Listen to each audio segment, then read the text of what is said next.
সমগ্ৰ অসমত বানৰ বিভীষিকা তাৰ মাজতে ৰঙা নদী জলবিদ্যুৎ প্ৰকল্পৰ পৰা তেওঁলোকে এৰি দিয়া যিটো পানী এই পানীয়ে যিটো ভয়াৱহ পৰিৱেশ সৃষ্টি কৰিছে সেই পৰিৱেশৰ পূৰ্বানুমান আমি সকলোৱে কৰিছিলোঁ বা বিভিন্ন বিশেষজ্ঞই বিভিন্ন সময়ত এই কথা স্পষ্ট ৰূপত কৈ আহিছিলে আৰু শেহতীয়াকৈ আমি কেইবছৰমানৰ আগতে ইয়াক ব্যাপক এটা প্ৰভাৱ ভয়াৱহতা দেখিছিলোঁ।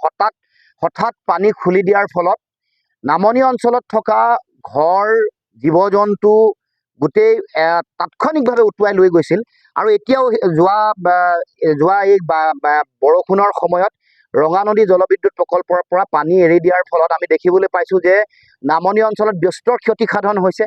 চাৰিওফালে ঘৰ উটুৱাই লৈ গৈছে, জীৱ জন্তু উটুৱাই লৈ গৈছে, বিভিন্ন সা সম্পত্তি উটুৱাই লৈ গৈছে আৰু কেৱল মাত্ৰ 405 মেগাৱাট ক্ষমতা সম্পন্ন জলবিদ্যুৎ প্ৰকল্পৰ পৰা পানী এৰি দিয়াৰ ফলতে এই ভয়ংকৰ ভয়াৱহ পৰিৱেশ সৃষ্টি হৈছে। গতিকে আমি সকলোৱে এই কথা অনুমান কৰা প্ৰয়োজন যে এই ইয়াতকৈ 5 গুণ বেছি ক্ষমতা সম্পন্ন নামনি সোৱণশিৰি জলবিদ্যুৎ প্ৰকল্প যাৰ উৎপাদন ক্ষমতা 2000 মেগাৱাট ইয়াৰ পৰা পানী এৰি দিয়াৰ ফলত কেনেকৈ ভয়ংকৰ এটা পৰিৱেশ সৃষ্টি হ'ব সেই সম্পৰ্কত বিভিন্ন সময়ত বিশেষজ্ঞসকলে মতামত আগবঢ়াই আহিছিলে আৰু চৰকাৰে গঠন কৰি দিয়া এখন 3জনীয়া কমিটিয়ে তেওঁলোকে এই গোটেই পৰিৱেশ তেওঁলোকে অধ্যয়ন কৰি 2019 চনত চৰকাৰে গঠন কৰি দিছিলে আৰু 2023 চনত তেওঁলোকৰ প্ৰতিবেদন ইতিমধ্যে চৰকাৰৰ হাতত অৰ্পণ কৰিছে। তাত তেওঁলোকে Subansiri independent integrated reservoir management authority এটা বনোৱাৰ কাৰণে তেওঁলোকে ইতিমধ্যে পৰামৰ্শ দিছে। ইয়াৰ ভয়াৱহতা, নামনি অঞ্চলত পৰাব পৰা প্ৰভাৱ আৰু এই প্ৰভাৱত কেনেকৈ মোকাবিলা কৰিব পাৰি সমগ্ৰ বিষয়বোৰ চোৱা চিতা কৰিবৰ কাৰণে যিটো কথা চৰকাৰে কাৰ্যকৰী কৰা নাই নকৰি এতিয়া শেহতীয়াকৈ সোৱণশিৰি জলবিদ্যুৎ প্ৰকল্পৰ 700 মেগাৱাট ক্ষমতা এই বছৰ মে' মাহতে উৎপাদন কৰিবলৈ তেওঁলোকে চিন্তা চৰ্চা কৰিছিল। অহা 26 চনত তেওঁলোকে সম্পূৰ্ণ 2000 মেগাৱাট ক্ষমতা তেওঁলোকে সম্পূৰ্ণ উৎপাদন কৰিবৰ কাৰণে ইতিমধ্যে চিন্তা চৰ্চা বা পৰিকল্পনা প্ৰস্তুত কৰিছে। আনকি আপোনালোকে জানে যে ৰঙা নদী প্ৰকল্প অসম সীমান্তৰ পৰা 30 কিলোমিটাৰ দূৰত আছে, কিন্তু এই সোৱণশিৰি জলবিদ্যুৎ প্ৰকল্প অসম সীমান্ততে, অসম আৰু অৰুণাচল সীমান্ততে আছে আৰু এই য'ত সোৱণশিৰি জলবিদ্যুৎ প্ৰকল্প য'ত গঢ়ি তুলিছে, য'ত বান্ধ নিৰ্মাণ কৰা হৈছে, তাত আপোনালোকে জানে যে অধ্যয়নে কৈছে তাত এটা ফল্ট এটা আছে, এটা য'ত এই ফল্টটোৰ পৰা বৰ বেছি দূৰ নহয়। ইয়াৰ মাটিৰ গুণাগুণৰ লগত আকাশ পাতল, বেলেগ অঞ্চলৰ মাটিৰ আকাশ পাতল পাৰ্থক্য আছে। শেহতীয়াকৈ গাৰ্ডৱাল খহি কেনেকৈ যিটো ডাইভাৰচন টানেল যিটো আছে সেইটো কেনেকৈ বন্ধ কৰিছিলে আপোনালোকে সকলোৱে দেখিছে। মাজে মাজে গাৰ্ডৱাল ভাঙে, ডাইভাৰচন টানেল এনেকৈ বন্ধ হয় আৰু আনকি এটা ভয়ংকৰ তথ্য চৰকাৰৰ এটা কনষ্টিটিউৱেণ্ট তেওঁলোকৰ নিজা এটা অনুষ্ঠান the wild life institute of India WII 2024 চনৰ জানুৱাৰীত তেওঁলোকে তেওঁলোকে অধ্যয়ন কৰিছিলে। অধ্যয়ন কৰি প্ৰতিবেদন 2024 চনৰ জানুৱাৰীত তেওঁলোকে প্ৰতিবেদন দিছে। তেওঁলোকে গোটেই কথাটো প্ৰতিবেদনত তেওঁলোকে standing committee of national board for wildlife তাত তেওঁলোকে গোটেই প্ৰতিবেদন তেওঁলোকে জমা কৰাৰ পিছত তেওঁলোকে কৈছে যে ইয়াৰ যিটো সোৱণশিৰি প্ৰকল্পৰ পৰা এৰি দিয়া পানীয়ে 40 কিলোমিটাৰ দূৰলৈকে ব্যাপক ভয়াৱহ প্ৰভাৱ পেলাব। যি সময়ত বিদ্যুৎ উৎপাদন হয়, যেতিয়া পানীটো ধৰি থয় আৰু যেতিয়া পানী খুলি দিয়ে তেতিয়া পানীৰ যিটো জলপৃষ্ঠৰ যিটো তাৰতম্য ব্যৱধান, তাত আগৰ যিটো পানী তাত জলপৃষ্ঠতকৈ 2 মিটাৰ অৰ্থাৎ প্ৰায় 6 ফুট বেছি বৃদ্ধি হ'ব পানী।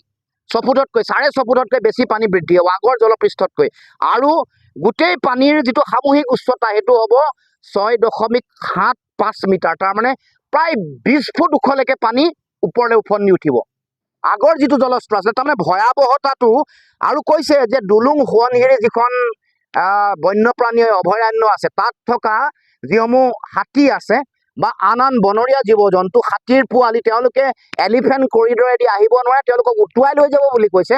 আৰু এইখনত যেতিয়া এই প্ৰকল্প সম্পৰ্কত যেতিয়া প্ৰশ্ন উত্থাপন কৰিছে যে হাতীৰ এই অৱস্থা হ'ব, হাতীক উটুৱাই লৈ যাব, তেতিয়াহ'লে সাধাৰণ মানুহ কি হ'ব?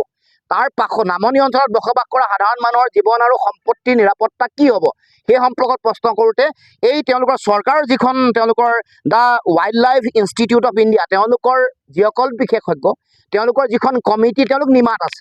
তেওঁলোকে কৈছে আমি যিহেতু বন্যপ্ৰাণী সম্পৰ্কতে অধ্যয়ন কৰিছোঁ, গতিকে ইয়াৰ পৰা সহজে অনুমেয় যে হাতীৰ এই অৱস্থা, 40 কিলোমিটাৰ দূৰলৈকে এই অৱস্থা, 6.5 ফুটতকৈ বেছি আগৰ পুৰণা পৃষ্ঠতকৈ ওপৰলৈ উঠিব, মুঠতে সৰ্বমুঠ প্ৰায় 20 ফুট ওপৰলৈকে পানী ওপৰলৈ উঠিব, 6.75 মিটাৰ। গতিকে সেই এনেকুৱা এটা পৰিৱেশ পৰিস্থিতিত কেনেকুৱা ভয়ংকৰ ভয়াৱহ পৰিৱেশ হ'ব এইটো আমি সকলোৱে অনুমান কৰিব পাৰিছোঁ। ৰঙা নদী এই নদীবান্ধ প্ৰকল্পৰ ভয়াৱহতাক লৈ আমি আগতেও উল্লেখ কৰিছিলোঁ। মই সদৌ অসম ছাত্ৰ সন্থাৰ সাধাৰণ সম্পাদকৰ দায়িত্বত থাকোঁতে কৈছিলোঁ যে এইটো যিটো ভয়ংকৰ পৰিৱেশ সৃষ্টি কৰিছে, বিভিন্ন বিশেষজ্ঞও পৰামৰ্শ দিছে, মতামত আগবঢ়াইছে। আনকি প্ৰতিষ্ঠাকালৰ যিগৰাকী মুখ্য অভিযন্তা তৰুণ চন্দ্ৰ বৰগোহাঁই ডাঙৰীয়াই নিজৰ প্ৰতিবেদন দি তেওঁ লিখিছে, লিখা মেলা কৰি কৈছে যে ডিকমিশ্যন কৰিব লাগে, তাৰমানে পুৰণা এই বান্ধটো ভাঙি পেলাব লাগে। আৰু আমিও সেই সময়ত দাবী উত্থাপন কৰিছিলোঁ যে ডিকমিশ্যনৰ বিকল্প নাই। পৃথিৱীত বিভিন্ন জলবিদ্যুৎ প্ৰকল্পই ভয়াৱহতা সৃষ্টি কৰা, মানুহৰ নামনি অঞ্চলত বসবাস কৰা মানুহৰ জীৱনলৈ ভয়াৱহতা নমাই অনা বহু এনেকুৱা ধৰণৰ বৃহৎ নদী বান্ধ এনেকৈ ডিকমিশ্যন কৰা হৈছে, ভাঙি পেলোৱা হৈছে। গতিকে যিহেতু ইয়াৰ লগত জড়িত মুখ্য অভিযন্তা বিশেষজ্ঞই ইতিমধ্যে কৈছে যে ৰঙা নদী এই নদী বান্ধ প্ৰকল্প ডিকমিশ্যন কৰিব লাগে। NSPC কৰ্তৃপক্ষক সেই সম্পৰ্কত বিভিন্ন সময়ত আহ্বানো জনাইছে। আৰু বহুত দীঘলীয়া সময় হ'ল, বহুত দীঘলীয়া সময় যেতিয়া চিল্ট্ৰেশ্যন হয়, ইয়াৰ যিটো উৎপাদন ক্ষমতা লাহে লাহে কমে আৰু ই যিহেতু ভয়াৱহতা আনিছে।